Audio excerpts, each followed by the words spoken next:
বুলি কওঁ কিয় ষড়যন্ত্ৰ তাৰ পৰৱৰ্তী সময়ত আন এক ডাঙৰ ঘটনা ঘটিল বহুতে ক'ব খোজে যে এপিএছচি কেলেংকাৰী তদন্ত কৰা আমি এপিএছচি কেলেংকাৰী তদন্ত কৰা বুলি সেই বিষয়জনক নকওঁ আমি কওঁ যে ৰাকেশ পালৰ দুৰ্নীতিৰ তদন্ত কৰা বিষয়া মুকুল শইকীয়া একদম কোড আনকোড যেতিয়া আইনৰ বিষয় হ'ব কোড আনকোড এপিএছচি কেলেংকাৰী তদন্ত কৰা নহয় প্ৰধানকৈ 2013 যদি কথা আমি কৈ আছোঁ মুকুল শইকীয়া হৈছে ৰাকেশ পালৰ দুৰ্নীতি তদন্ত কৰা এজন বিষয়া আৰু এই মুকুল শইকীয়াই কি কৰিলে এই মুকুল শইকীয়াই আহি সংবাদ মাধ্যমত তেখেতে চূড়ান্ত মিথ্যাচাৰৰ আশ্ৰয় লৈ চূড়ান্ত মিথ্যাচাৰ এই মিথ্যাচাৰ তেওঁ আইনৰ জ্ঞান থাকি কৰিছে নে তেখেতে আমি আকৌ কৈছোঁ ষড়যন্ত্ৰ এতিয়া বহুত মানুহ ষড়যন্ত্ৰত লাগিছে যে ন্যায়িক আয়োগৰ প্ৰতিবেদনখন নস্যাৎ হৈছে গতিকে আমি কিন্তু ষড়যন্ত্ৰৰ গোন্ধ পাইছোঁ গতিকে চূড়ান্ত মিথ্যাচাৰৰ আশ্ৰয় লৈ তেখেতে খুব ৰহস্যজনকভাৱে ন্যায়িক আয়োগৰ প্ৰতিবেদনখনকে নহয় স্বয়ং এজন ন্যায়াধীশৰ এজন প্ৰাক্তন ন্যায়াধীশৰ বিশ্বাসযোগ্যতাক আৰু সততাক প্ৰশ্ন কৰিছে আৰু যি আচলতে আদালত অৱমাননাৰ অভিযোগ ই আচলতে ক্ৰিমিনেল কণ্টেম্পৰ বিষয় যিদৰে তেখেতে এজন প্ৰাক্তন ন্যায়াধীশৰ সততাক প্ৰশ্ন কৰিছে ই আচলতে আদালত অৱমাননাৰ বিষয় আমি কিয় কৈছোঁ আমি এতিয়া তথ্যখিনি দিম আমি খুব আপোনালোকে যোনে যোনে ইয়াত আছে আপোনাৰ সেই নিউজটো কৰিছিলে প্ৰতিদিন টাইমত কৰিছিলে প্ৰথম মুকুল শইকীয়া ভাষ্যটো প্ৰতিদিনত আহিছিলে তাৰপাছত DY 365তো মুকুল শইকীয়াৰ লোৱা গৈছিলে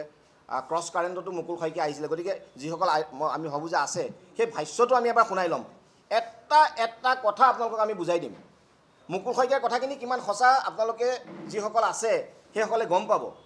যে আমি কি কথা কৈ আছোঁ আমি তেখেতৰ ভাষ্যটোক আমি বিচাৰিছিলোঁ যে তেখেতৰ ভাষ্যটোক আমাক মুখামুখিকৈ কিছু উত্তৰ দিবলৈ দিয়া হওক কিন্তু যি নহওক আমি সেই সুযোগটো নাপালোঁ মুকুল শইকীয়াৰ ভাষ্যটো আমি অকণমান শুনাই দিব বিচাৰিছোঁ কি কৈছে তেখেতে মোক ভাষ্য ল'বৰ কাৰণে মাতা শুনাই দুটা কথা কৈছে তেখেতে প্ৰধানকৈ প্ৰথম কথা কৈছে বৰ ডাঙৰ কথা কৈছে কিন্তু তেখেতে আমি যদি সাধাৰণভাৱে চাওঁ এই কথাটো একদম লাগে তেওঁ বাকী বহুততো সেই বাইটটো দিছে যে একদম এটা সাধাৰণ কথা কিন্তু যদি একদম আদালতৰ পইণ্টত দৃষ্টিভংগীৰে চাওঁ আমি আইনী এটা বিষয় হিচাপে চাওঁ তেখেতে বহুত ডাঙৰ কথা কৈছে এটা কথা কৈছে যে তেখেতৰ ভাষ্য লোৱা নহ'ল যিটো চূড়ান্ত মিথ্যাচাৰ তেওঁ নিজে এজন আইনৰ ছাত্ৰ আমি যিমান দূৰ জানো এজন পূৰ্বৰ এজন ছুপাৰিণ্টেণ্ডেণ্ট ৰেংকৰ থকা মানুহ পুলিচৰ তেখেতে আহি এনেকুৱা ধৰণৰ ভাষ্য দিয়াটো চূড়ান্ত মিথ্যাচাৰ কাৰণ তেনে আইন নাজানা বুলি আমি মানি ল'ব নোৱাৰোঁ দ্বিতীয়তে তেখেতে কৈছে মোক মাতিলে হয়তো কাৰোবাৰ নাম ক'লোহেঁতেন সেই কোড আনকোড সেই কথাখিনিৰ দ্বাৰা তেখেতে ন্যায়িক আয়োগক অৰ্থাৎ ন্যায়াধীশজনক তেখেতে সন্দেহৰ চকুলৈ আনিছে আৰু কি হ'ল তাৰ পৰিণতিত তাৰ পৰৱৰ্তী সময়ত একাংশ বিৰোধী নেতাই আনকি সামাজিক মাধ্যমৰ একাংশ তথাকথিত বাঘা বুলি বহুতে ভাবে যিসকলক সেইসকলে আহি চূড়ান্তভাৱে ন্যায়িক আয়োগখনক আৰু এজন ন্যায়াধীশক তুচ্ছ তাচ্ছিল্য কৰা আৰম্ভ কৰিলে এই মুকুল শইকীয়াৰ যি আজি আচলতে কথা মিথ্যাচাৰ এই মিথ্যাচাৰৰ আপোনালোকক প্ৰথম প্ৰমাণটো দিম মুকুল শইকীয়াক আমি আকৌ কৈছোঁ মুকুল শইকীয়া APSCৰ কিয় এই অৰ্থত কৈছোঁ আপোনালোকে অলপ বুজি ল'ব APSC কেলেংকাৰীৰ তদন্ত নহয় মুকুল শইকীয়াই তদন্ত কৰিছিল ৰাকেশ পালৰ দুৰ্নীতিৰ এই গোটেই বিষয়সমূহ আপোনাৰ লিপিবদ্ধ আছে যিটো PIL 48/15 কৰিছিলে অখিল গগৈ ডাঙৰীয়াই PIL 109/15 কৰিছিলে আমাৰ অক্ৰাম প্ৰশান্ত সিংহাই PIL 79/15 কৰিছিল আমাৰ এটা ফাইট এগেইনষ্ট ইণ্ডাষ্ট্ৰী একাংশ সদস্য আৰু আমাৰ দুই এখন ঋতু আছিলে আৰু এটা কমন অৰ্ডাৰ আছিলে এই কমন অৰ্ডাৰত গুৱাহাটী উচ্চ ন্যায়ালয়ে 2015 চনৰ অক্টোবৰ মাহত এটা ৰায় দিছিলে এই ৰায়টোত আমি যদি 2 নম্বৰ পেজত যাওঁ তাত স্পষ্টকৈ আছে ইন PIL 106/15 অৰ্থাৎ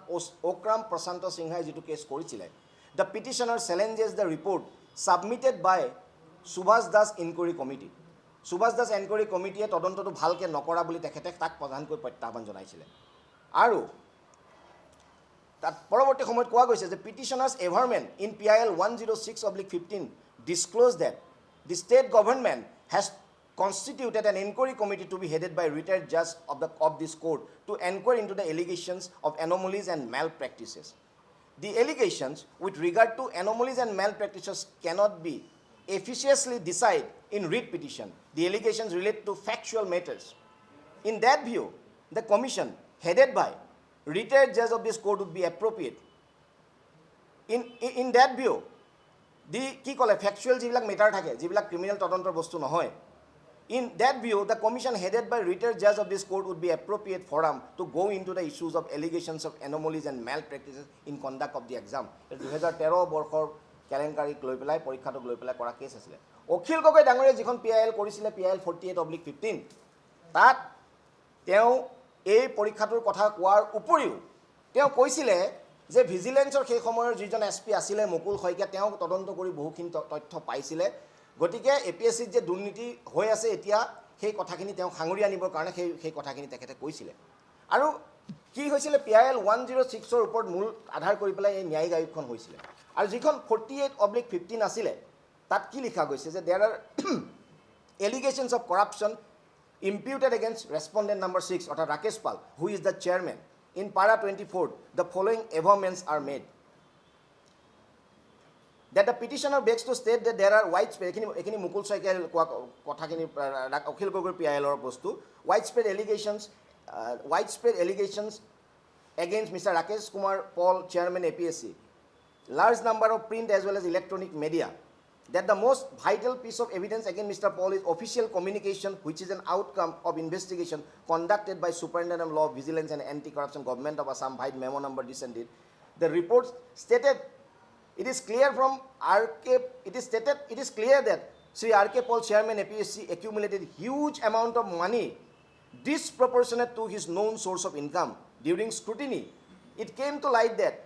by his illegally earned money, he purchased flats, lands at several places in Guwahati, Calcutta, Bangalore. It is therefore suggested a detailed investigation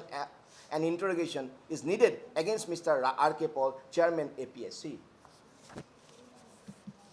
Rakesh Paulor কেলেংকাৰী তদন্ত লাগি যে আসলতে লাগে আৰু সেই প্ৰসংগত তেওঁলোকে মুকুল শইকীয়াৰ কথাটো কৈছিলে। আৰু মুকুল শইকীয়াই নিজে আহি কি কৰিছিলে কোৰ্টৰ সেই অৰ্ডাৰত আছে যে one Mukul Khoikia, who was Superintendent of Police Vigilance and Anti-Corruption, had written the following letter to the Director General of Police Vigilance. তেওঁ লেটাৰখন স্পষ্টকৈ আছে। এই গোটেই লেটাৰখনত তেওঁ সুনন্দা তেখেতৰ যি হেৰি আছিলে কি কৰিলে, তেখেতৰ সুভাষিস সাহাই কি কৰিলে, দীপান্বিতা মুখাৰ্জীয়ে কি কৰিছিলে, এই গোটেই কথাখিনি তেখেতে ইয়াত উল্লেখ কৰিছে। আৰু গোটেইখিনি আছিলে পইচা পাতিৰ যিখিনি কেলেংকাৰী মাটি বাৰী কিনা প্ৰধানকৈ ৰাকেশ পালে সেই কথাখিনিক লৈ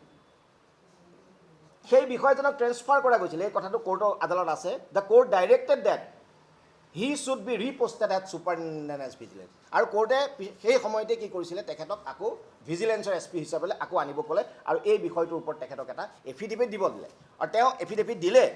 কিন্তু বৰ ইণ্টাৰেষ্টিং কথা যিটো 9 নম্বৰ পইণ্টত কোৰ্টে পালে যে the court found that the materials furnished by the superintendent of police vigilance and anti corruption are vague and bald. Vague তেখেতে কিতাপ লিখি চাবচোন, তেখেতৰ কিতাপত কিবা স্পষ্টকৈ আছে নেকি? এজন পুলিচ বিষয়া এখন কিতাপ লিখি আছে, অলপ স্পষ্টকৈ ডাটা দিয়ক। ভেগ এণ্ড বল্ড মুকুল শইকীয়াৰ কমেণ্ট, এইটো কোৰ্টে কৈ আছে। Therefore directed to file a better affidavit. অৰ্থাৎ তেওঁ কৈ আছে অমুকে অমুক লৈছে তমুক, কিন্তু স্পষ্টকৈ য'ত গৈ পেলাই এখন কোৰ্ট, আমি সেইকাৰণে কৈছোঁ যে কোৰ্ট এখন হ'লে সদায় স্পষ্ট হ'ব লাগিব। ক'ত ঘটনাটো হৈছে ত'ত ঘটনাটো হৈ কৈ থাকিলে নহ'ব, কিছুমান ডকুমেণ্টছ দিব লাগিব যাৰ ওপৰত কোৰ্টে এটা তদন্ত দিব পাৰে। দিছিলে আৰু সেই কথাটো কোৱাৰ পৰৱৰ্তী সময়তহে তেখেতে কিন্তু এখন ভাল এফিডেভিট দিছিলে। আৰু তাৰ পাছত কি হৈছিলে শেষৰ লাইনটোৱে মই কৈ শুনাওঁ আপোনালোকক, এইখন চাব পাৰিব আপোনালোকে নিজেও বুজি পাব। তাত কৈছিলে দেয়াৰফৰ বহুতখিনি কথা আহিছিলে, যুক্তিযুক্ততা আহিছিলে। সেইখিনিৰ পাছত কোৰ্টে কৈছিলে যে দেয়াৰফৰ for the reasons stated above, CBI is directed to hold a preliminary inquiry into the allegations of corruption against the 6 respondent,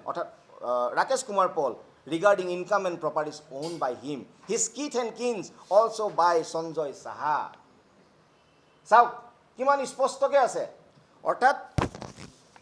2015 চনৰ অক্টোবৰ মাহৰ এই ৰায়টোৱে গোটেই বিষয়টোক দুটা ভাগলৈ বাইফাৰ্কেট কৰি দিলে যে APSCৰ যিটো পৰীক্ষাৰ বিষয়ৰ যিবিলাক কেলেংকাৰী থাকিব, য'ত বহীত নম্বৰ কমাইছে বঢ়াইছে, এই ধৰণৰ যিবিলাক বিষয়, এই ধৰণৰ বিষয়সমূহৰ কাৰণে এটা জুডিচিয়েল এনকুৱাৰী হ'ব।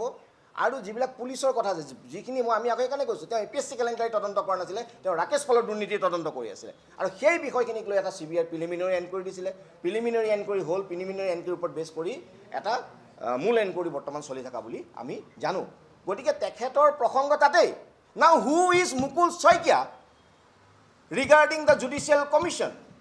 ন্যায়াধীশ বিপ্লৱ কুমাৰ শৰ্মা আয়োগৰ প্ৰতিবেদনত মুকুল শইকীয়া কোন তেওঁক কোনে জানে তেওঁ যিটো হিচাপে ক'লে আপোনালোকক শুনালোঁ যে মোৰ ভাষ্য গ্ৰহণ কৰা নাই তেওঁ কোন একদম যিটো আপোনাৰ টাৰ্মছ অফ ৰেফাৰেঞ্চ আছে আপোনালোকক একদম পঢ়ি শুনাইছোঁ এই টাৰ্মছ অফ ৰেফাৰেঞ্চটো অসমীয়া ইংৰাজী বঙালী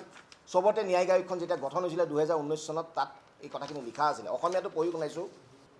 1 নম্বৰ অসামৰিক সেৱাৰ প্ৰাৰম্ভিক আৰু মূল পৰীক্ষা খেলিমেলি দুৰ্নীতিৰ অভিযোগসমূহ তদন্ত কৰা হ'ব এই পৰীক্ষাৰ ফলাফল 12 মে 2015 দিয়া হৈছিল অৰ্থাৎ 12 মে 2015 কোনটো পৰীক্ষাৰ ৰিজাল্ট দিছিল 2013 আৰু টাৰ্মছ অফ ৰেফাৰেঞ্চত কেনেকৈ বহীবিলাক সলনা কৰা হৈছিল চেয়াৰমেনৰ ৰোল কি আছিলে কনফিডেন্সিয়েল ব্ৰাঞ্চ কেনেকৈ হৈছিল ভাইভাত নম্বৰ কেনেকৈ আছিলে এই ধৰণৰ বিষয়খিনি ইয়াত আছিলে আৰু ইংৰাজীটো সেইখিনি আছে ইংৰাজী প্ৰধানকৈ কোৱা হৈছে যে to enquiry into the anomalies and malpractices of CCE 13 অৰ্থাৎ 2013 বৰ্ষৰ পৰীক্ষা আৰু সেইকাৰণে কৈ আছোঁ যে মুকুল শইকীয়াৰ যিবিলাক কথা কৈ আছে তেখেতৰ দূৰ দূৰণিলৈকে 2013 বৰ্ষৰ পৰীক্ষা আৰু 2014 বৰ্ষৰ পৰীক্ষাৰ লগত কোনো সম্বন্ধ নাই কিন্তু সেই মানুহজনে আজি আহি এনেকুৱা এটা ভাষ্য দি থৈ গ'ল তেওঁ আনকি ন্যায়াধীশজনৰ মানে বিশ্বাসযোগ্যতা আৰু তেখেতৰ সততাৰ প্ৰতি প্ৰশ্ন কৰিছে আৰু আমি সেইকাৰণে কৈছোঁ it's a matter of criminal এখন জুডিচিয়েল যেতিয়া কমিশ্যন হয় জুডিচিয়েল কমিশ্যনজনৰ যিজন তেখেত চেয়াৰমেন থাকে এজন প্ৰাক্তন ন্যায়াধীশ তেখেতৰ পাৱাৰ এণ্ড যিটো বস্তু থাকে সেই ক্ষমতাটো আচলতে এজন ডিষ্ট্ৰিক্ট এণ্ড ছেছন জাজৰ সমান সেই মানুহজনৰ ৰায় তেখেতে প্ৰশ্ন কৰিছে মোক মাতিলে বোলে মই আৰু কথা ক'লোহেঁতেন আমি মুকুল শইকীয়া ডাঙৰে প্ৰশ্ন কৰিব আপোনাক ঠিক আছে আপোনাক নেমাতিলে 1 নম্বৰ কথা আপোনাৰ প্ৰথম কথাটো হৈছে যে এই যিটো 2015 চনৰ যিটো ৰায় আছিলে এই ৰায়ে সম্পূৰ্ণকৈ বাইফাৰ্কেট কৰি দিছে যে আপুনি আচলতে যে অসম লোকসেৱা আয়োগৰ কেলেংকাৰী তদন্ত নহয় ৰাকেশ পলৰ আচলতে দুৰ্নীতি তদন্ত কৰিছে সেই কথাটো স্পষ্ট হৈছে আৰু সেইকাৰণে অসম লোকসেৱা আয়োগৰ পৰীক্ষাৰ যিবিলাক এনমলিজ আৰু মেল প্ৰেক্টিচৰ তদন্ত কৰিবলৈ ন্যায়িক আয়োগ হৈছিলে দ্বিতীয় কথা আয়োগখন যেতিয়া 2019ত গঠন হৈছিলে এই ন্যায়িক আয়োগখন এটা পাব্লিক নটিচ দিছিলে আপুনি সেই পাব্লিক নটিচ মতে কিয় নাহিলে আপোনাৰো এজন সচেতন নাগৰিক হিচাপে এজন বিষয়া হিচাপে দায়িত্ব থাকে এতিয়া কোনোবাই ক'ব যে আয়োগে কিয় নেমাতিলে আয়োগে 1 নম্বৰ কথা আয়োগে আমাকো মাতিব পাৰিলেহেঁতেন যিখন ৰিট পিটিশ্যন প্ৰথম লেখ আবেদন ফাইল যে সেইখন ব্যক্তিগতভাৱে মই কৰিছিলোঁ বা আমাৰ লগৰ গিয়াছুদ্দিন আহমেদে তাৰ পৰৱৰ্তী গোচৰবিলাক কৰি আছিল আমাকো মাতা নাই আমি নিজে গৈ জমা দিছোঁ সুৰজিৎ সিং পানেশ্বৰক মাতিছিলে নেকি তেওঁকো মাতা নাই আছে কথাবিলাক ন্যায়িক আয়োগৰ প্ৰতিবেদন আছে আমি দেখাম অৰ্থাৎ এনেকুৱা এটা বিষয় তেখেতে কৈ দিলে যিটো বিষয় খলকনি লগালে আৰু সেই বিষয়টোৰ ওপৰত ভিত্তি কৰি একাংশই আনকি অসভ্য একদম সভ্য সমাজৰ কথা নহয় এজন ন্যায়াধীশক ধৰি ইমান ভয়ংকৰ কথা আমি অন্ততঃ অসমৰ পৰিৱেশত আমি দেখা নাই এই ধৰণৰ মতামত দিয়া তেওঁ দুই এজন ব্যক্তিয়ে দিছে এতিয়া বৰ স্পষ্টকৈ ন্যায়িক আয়োগৰ প্ৰতিবেদনৰ দুটামান কথা ক'ম এই যিসকল জনপ্ৰতিনিধি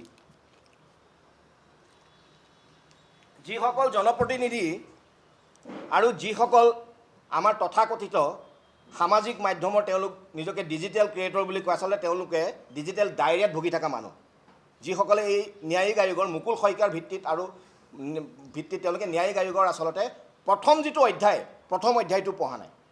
প্ৰথম অধ্যায়টো ন্যায়িক আয়োগৰ প্ৰতিবেদনৰ যিটো প্ৰথম অধ্যায় সেই ফাৰ্ষ্ট চেপ্টাৰটো পঢ়া নাই মুকুল শইকীয়া নিজেও পঢ়া নাই তেওঁ পঢ়িলে এইখিনি কথা নকয় কিয় কৈ আছোঁ শুনি ল'ব ন্যায়িক আয়োগৰ প্ৰতিবেদনৰ 7 নম্বৰ পৃষ্ঠালৈ মই স্পষ্ট কৈছোঁ এইটো 7 নম্বৰ যিটো প্ৰশ্ন প্ৰথম অধ্যায়ত তাত কৈছে যে তাত প্ৰথমতে এইটো কোৱা গৈছে যে ন্যায়িক আয়োগখন কেনেকৈ গঠন হৈছিলে